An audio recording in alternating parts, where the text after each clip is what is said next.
প্রশ্ন আছে যে 1/3x - 1 - 2/3x - 2 তারপর প্লাস 4/3x - 1 এরপর হোল কিউব মাইনাস 8/3x - 1 পাওয়ার 4 এইভাবে একটা অসীম ধারা বিস্তৃত চলতে আছে। আমাদের কোশ্চেন কি করছে, x এর মান যদি আমরা 1 বসাই তাহলে প্রদত্ত ধারার প্রথম 15টি পদের সমষ্টি কত? x এর মান 1 হলে এই ধারাটির 15টি পদের সমষ্টি চাইছে। কি চাইছে? সমষ্টি।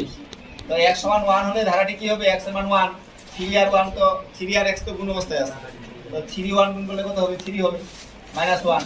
এভাবে প্রত্যেকটা পদে আমি কি করছি? x এর মান 1 বসাইছি, পাওয়ারগুলো যা ছিল তা দিয়ে দিছি। কারণ 3 থেকে 1 বাদ দিলে কত হবে? 2।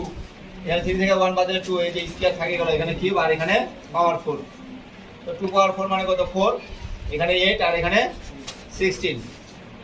হ্যাঁ, এখন যদি আমরা ভাগ করি হাফ থাকে যাবে। 2 আর 4 যদি আমরা ক্যালকুলেশন করি কত হবে? 1/2। এখানেও 1/2, এখানেও 1/2। এভাবে ধারাটা অসীম পর্যন্ত বিস্তৃত আছে। এই ধারার আমাদের 15টি পদের সমষ্টি বের করতে হবে। তাহলে এখানে প্রথম পদ a সমান হাফ, প্রথম পদ a সমান হাফ, এবং সাধারণ অনুপাত পরবর্তী পদ মাইনাস না ভাগ, পরবর্তী পদ ভাগ পূর্ববর্তী পদ, পরবর্তী পদ মাইনাস হাফ বা 1/2 ভাগ পূর্ববর্তী পদ 1/2। তো ভাগটা গুণ করলে 2টা উপরে আর 1টা নিচে। তো এখন ক্যালকুলেশন করলে কত হবে? -1। আর এর মান পাই গেল। এখানে আর এর মান 1 থেকে ছোট না বড়? ছোট। আর এর মান ছোট, তাহলে আর ছোট 1 বড়, আর লেস দেন 1, অর্থাৎ আর এর মান 1 থেকে ছোট। তাহলে আমরা জানি সমষ্টি কি হবে?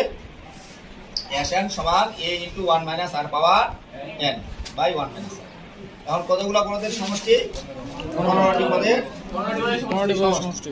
তাহলে 15টি পদের সমষ্টি এখন মান বসাই দিলাম। এর মান হাফ, 1 আর এর মান -1 পাওয়ার 15, নিচে 1 মাইনাস আর এর মান -1। এ পর্যন্ত কারো প্রবলেম আছে? নাই। তাহলে পরবর্তী